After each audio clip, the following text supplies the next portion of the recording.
Well, I've been doing some hard traveling. I thought you know. I've been doing some hard traveling way down that road. I've been doing some hard traveling, hard rambling, hard gambling.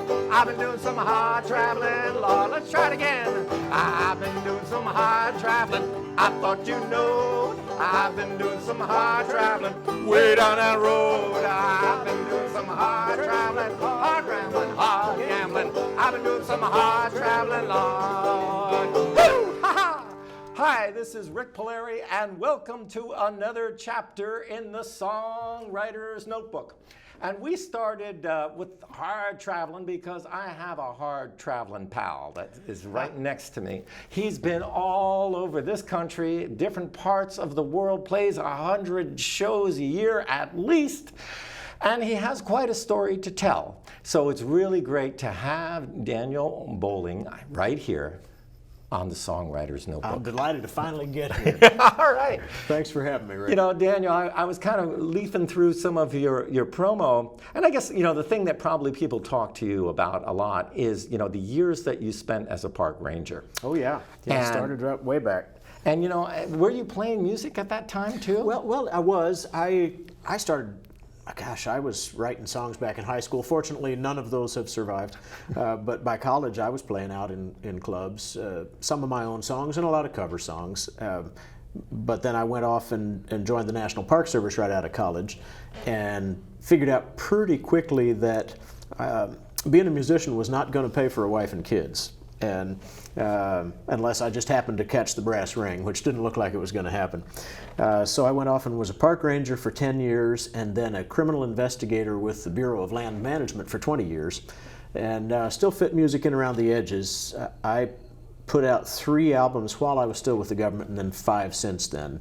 So I've been traveling hard now for 11 and a half years with music, but I did a lot of traveling with the government. Well, I'll tell you, I think for me, when I read that about being an investigator, what exactly does an investigator for land management do? Well, there's lots of things that happen out on the public lands that people don't think about, from archaeological theft and depredation and vandalism to dumping hazardous wastes into our environment.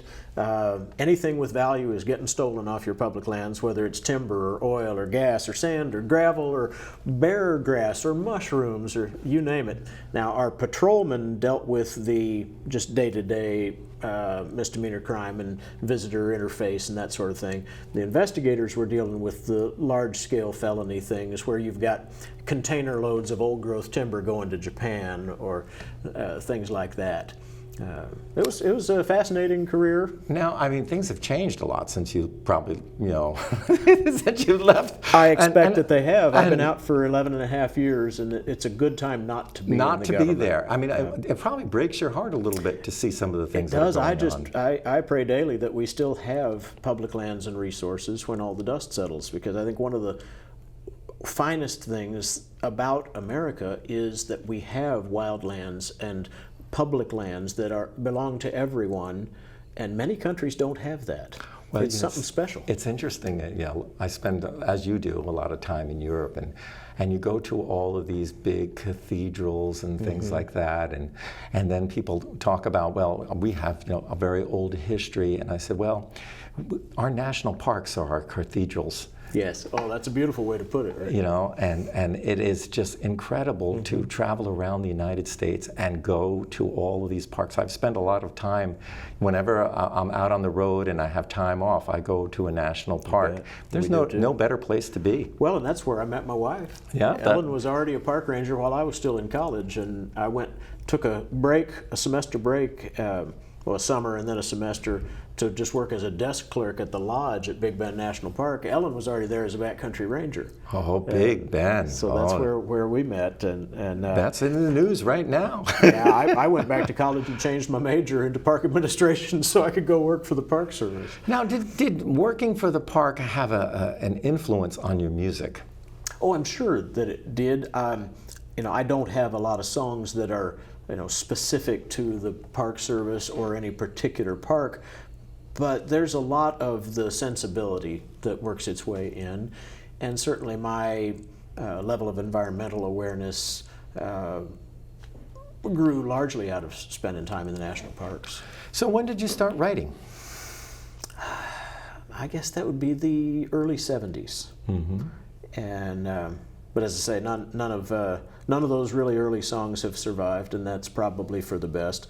The oldest things that I've got that I still use occasionally would be from the early 80s. But you came from a musical family. My mother was an amateur folk singer. That's right. My grandmother's cousin was Gene Ritchie. One of the great sadnesses of my life is that I never got to meet Gene. Oh. But I've sure been influenced by her music.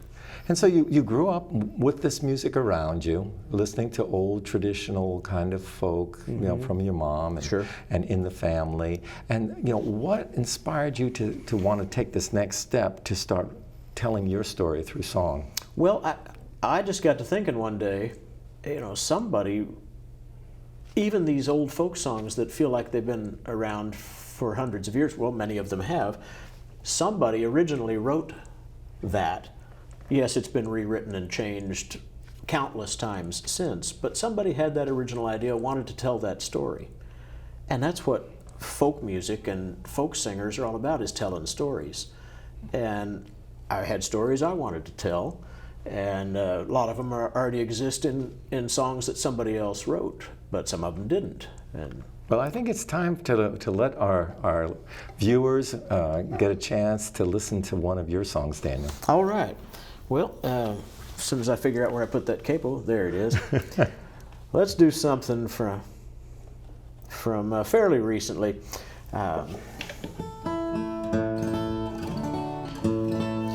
I would expect just about anybody watching has in one way or another had this experience that my family had. When my father's Parkinson's got to the point where he couldn't live on his own anymore, we got all the people in the family who were young enough to pack boxes and lift them to join up in Aztec, New Mexico, and we put a lot of his stuff on a truck to move to Indiana with him, and then a lot of stuff to go to various family houses around the country. But that whole business of taking apart the family house and figuring out what is going to become of all that stuff, well, you've been there, I've been there. Here's how it went for our family. Sleeves rolled up, work gloves on, a dust mask on my face. It's time to sort and pack and load and ship my papa's place. Chunks of chain, hunks of board, a couple dozen scriptures of the Lord. Things we can't, things we must, under 40 years of dust.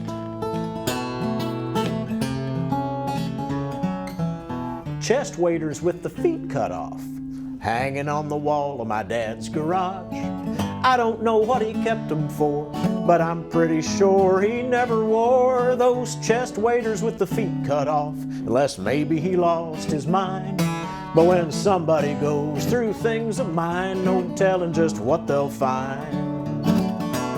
That throne-shaped toilet paper holder really reeks of class. A Victorian era serving tray with dead moths under glass.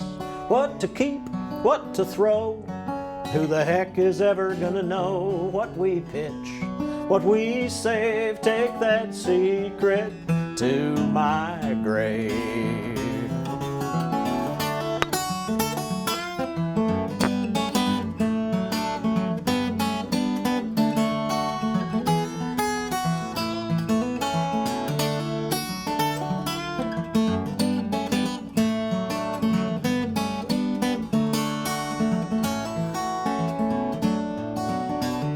But Grandpa wired with these pliers, I'll keep them for sure.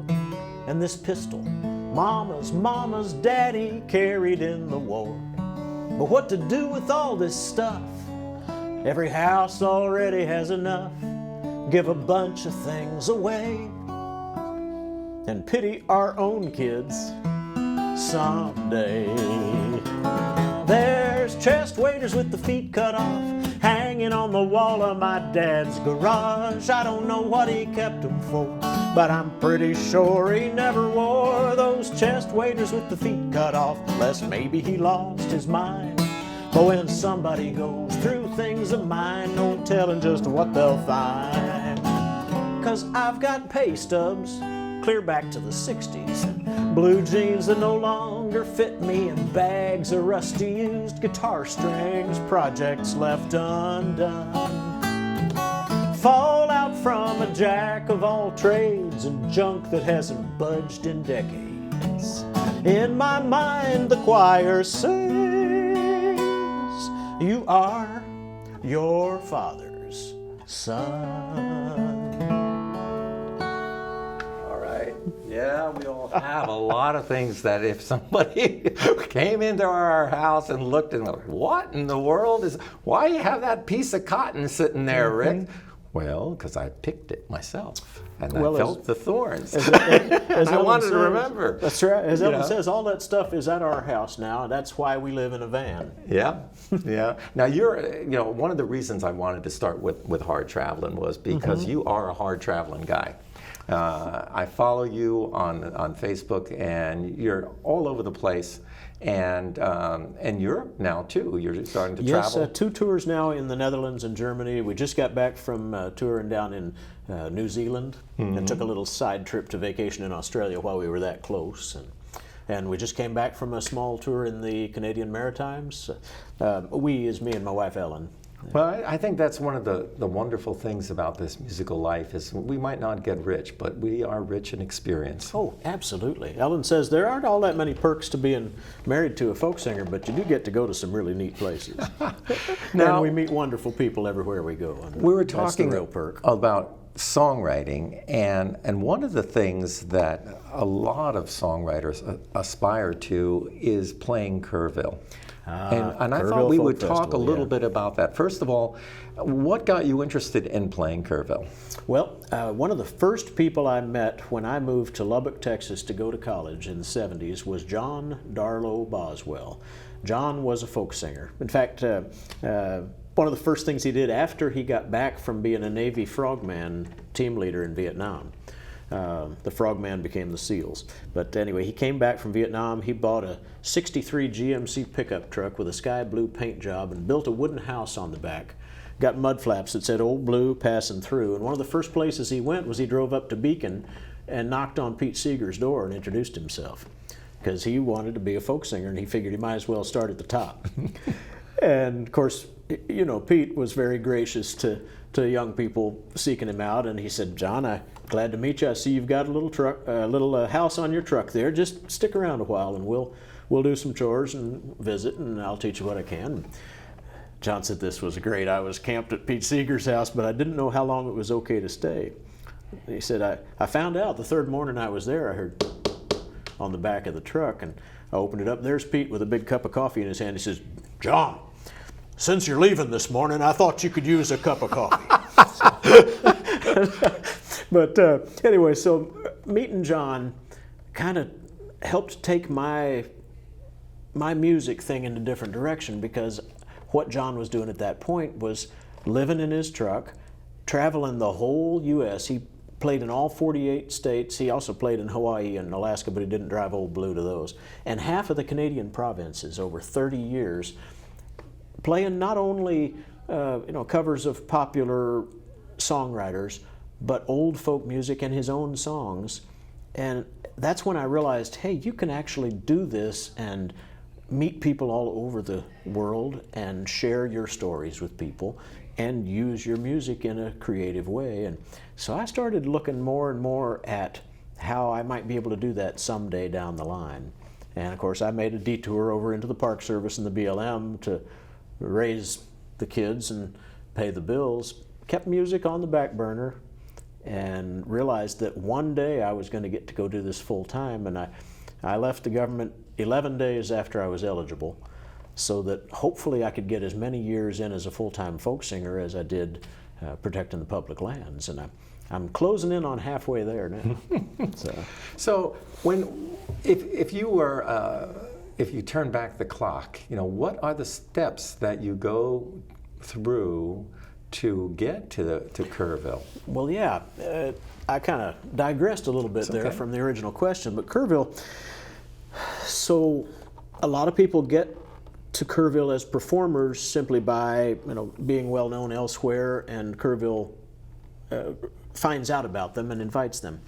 But how a lot of people get into the Kerrville Folk Festival is through their songwriter competition called New Folk. That's been going for years. The festival's been going for 48 years. New Folk has been going, I think, for 46 of those years. And that was originally a collaboration between Peter Yarrow and Rod Kennedy, who started the Kerrville Folk Festival, because Peter said, every time I come off stage and I walk out the stage door, there's all these young people with their songs that they want me to hear. And I wish there was some way to get those songs heard, and they came up with New Folk.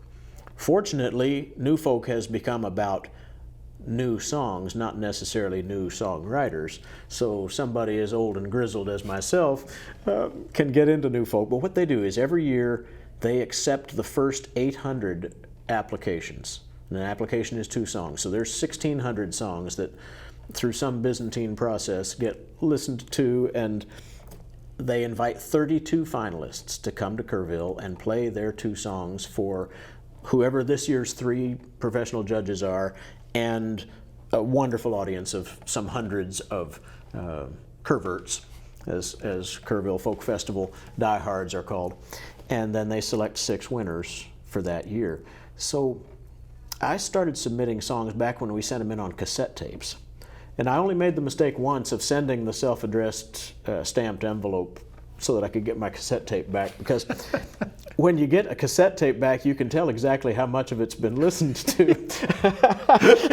I didn't make that mistake again. But anyway, I sent in songs over a number of years, because I first went to the Kerrville Folk Festival in 1978, and intermittently then for a number of years, and constantly now for the last 22 years. And Ellen and I have been to all 18 days for the last 11.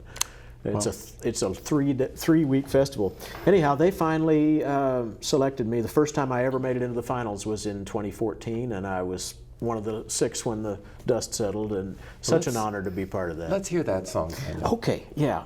Well, it's 2 songs, and I'll just do one of them for you, because frankly, one of the judges told me after the winners were announced, he said, that love song you did is just beautiful, and everybody loved it. The audience loved it. But it was that other song that you did that really got my attention. And so I figured this is the song that won New Folk for me. Mm-hmm. Now, I'll tell you right now, there are several different characters in this song, and one of them is a pangolin. A pangolin is a scaly anteater. There are only, I think, 4 species left in the world. They're all in Africa and Asia, and they are all endangered. But they're a wonderful, harmless little animal that eats ants and termites, and I think that's a good thing to do with your life if you're equipped for it.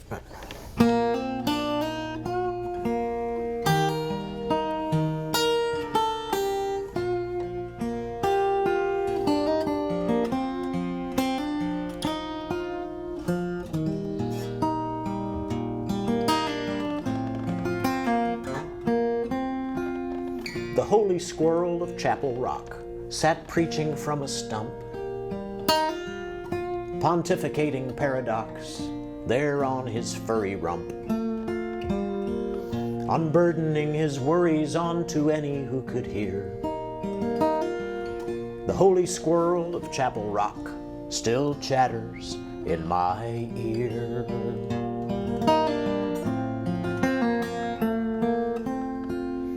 A sacred cow I happened on stood chewing on her cud, contemplating whether she should clamber from the mud, beatifically at peace, as only bovine kind can be. The sacred cow I happened on stood staring straight at me.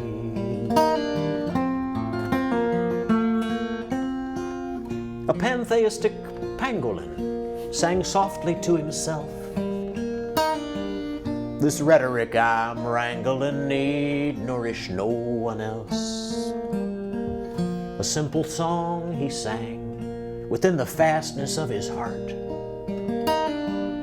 a pantheistic pangolin suffering for his art.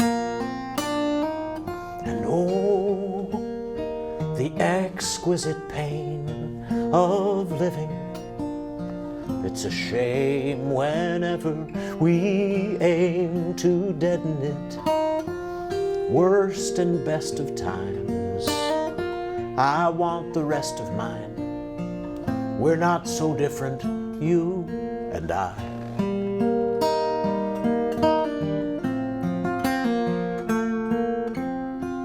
An old agnostic troubadour I met along the way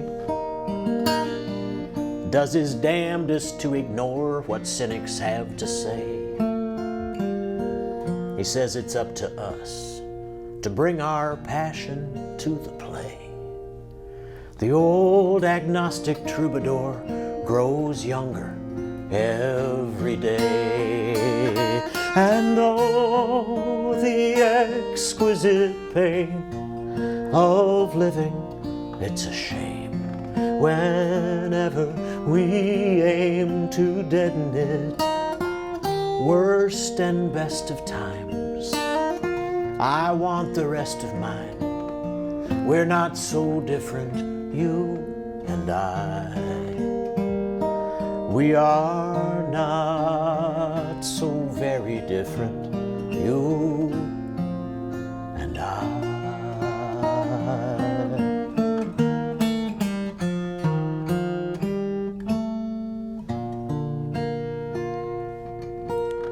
Now, Daniel, you're listening to the song and the words and the way that you use the words, and you can really feel how in Kerrville it's all about the song. It is a songwriter festival, and of all the festivals I've been to, it's the only one where the song is what they're really celebrating. And every word is a celebration when you listen to it of the craft, and that's what makes it special. You know, I think that when you're a songwriter and you get to that level, you know, like you go to I've only been to Kerrville once, but you know, Steve Gillette immediately brought me to Camp Cuisine. Yeah. Where take no prisoners. That's kind of the way. Yeah. And you learn that it's every word.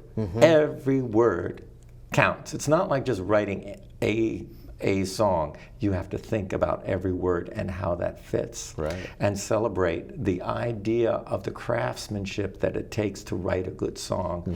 And when you achieve the level that you have, you know, being acknowledged by Kerrville, then you know that you've arrived. Well, it was a brass ring that I looked for a long time, and I was just so deeply gratified just to get in the finals. And of course, the truth be told, when the list came out for 2014, I wasn't in the finals. I was the third alternate. And I thought, you know, nobody's going to miss their opportunity to compete in the finals of New Folk. But two people couldn't be there for some reason, and the first two alternates moved up. Now I was first alternate. I thought, no, there's no way anybody else has dropped. About 2 weeks before the festival, Dallas Allen, the producer, sent me an email and said, you must have been saying your prayers because somebody else can't make it. And so I actually got to compete, and then to actually be one of the 6 winners blew me away completely. And I'm sure it raised the bar for you personally about when you wrote a song that you started even trying to write even harder than you did before. Is that correct? It is, yeah. You know, there's an expectation among the people who listen to you, but certainly you have the expectation for yourself of, I don't want to put out anything that I don't think is up to the standard that I have for myself. Of course, I also believe that songwriters are not the best arbiters of what their best work is, because I'm often told, oh, that's the one we love. And Here we go. Really? That one? You know, so. Well, we're going to switch gears here. I'm going to hand you my banjo. Oh, yeah. Yeah, because you are a banjo-picking man, and you're going to have to retune it a little bit. All righty. Let's give that a shot. And you got involved with the banjo. Yeah, you can bring it on down, because you play the long neck Let's there. Put it right about here. Yeah.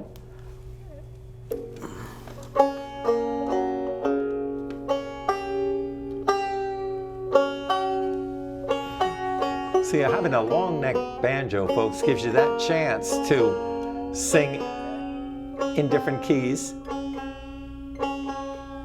Let's see, I'm going to get this right. Oh.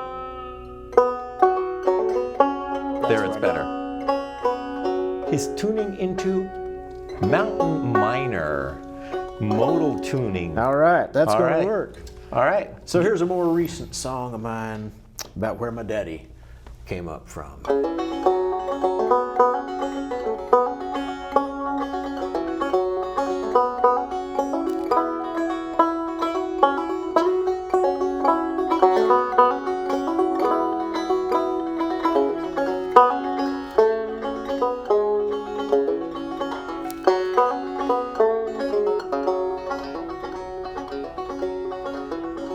My daddy grew up deep in Appalachia, in the hollers where the mountain laurel blooms.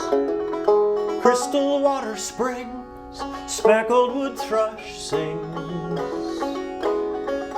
Dogwood lends the air her sweet perfume. Dogwood lends the air her sweet perfume.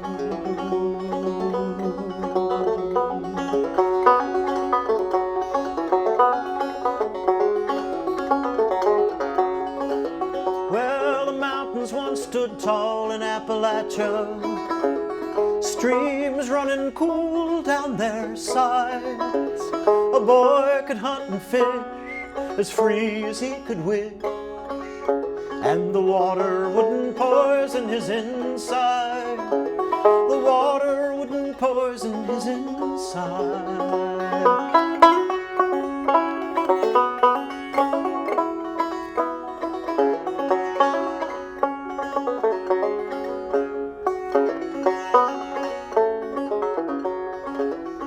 But the coal barons came to Appalachia, caring only for the money they could make.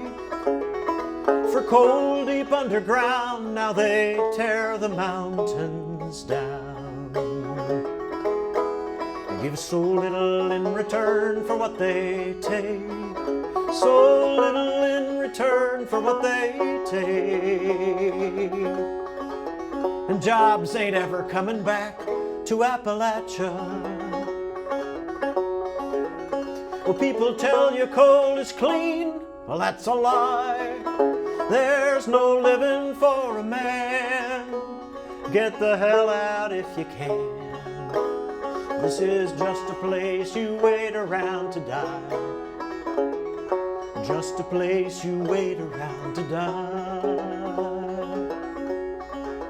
'Cause you can't drink the water now in Appalachia. You can't eat the twisted fish that still survive. Lord, I wish that I could see how Kentucky used to be. When my daddy and his mountains were alive. My daddy and his mountains were alive. Daniel Boling, it's been a pleasure to have you on this show. Where can people find more information about your music? You can find me at danielboling.com, as long as you spell Boling, B-O-L-I-N-G. And you can find my other persona as the tenor for the Limelighters at limelighters.com, as long as you spell Limelighters, L-I-M-E-L-I-T-E-R-S. There's no G-H in there. Well, it's been so much fun. As you can see, we're running out of time. Daniel, it's been great to have you here, and we look forward to having you back anytime that you're passing through. And you can play a little bit more on my banjo there. It sounded so good as we go out. This is Rik Palieri. I'll see you next time on the Songwriter's Notebook right here at VCAM Studios in beautiful Burlington, Vermont. All right.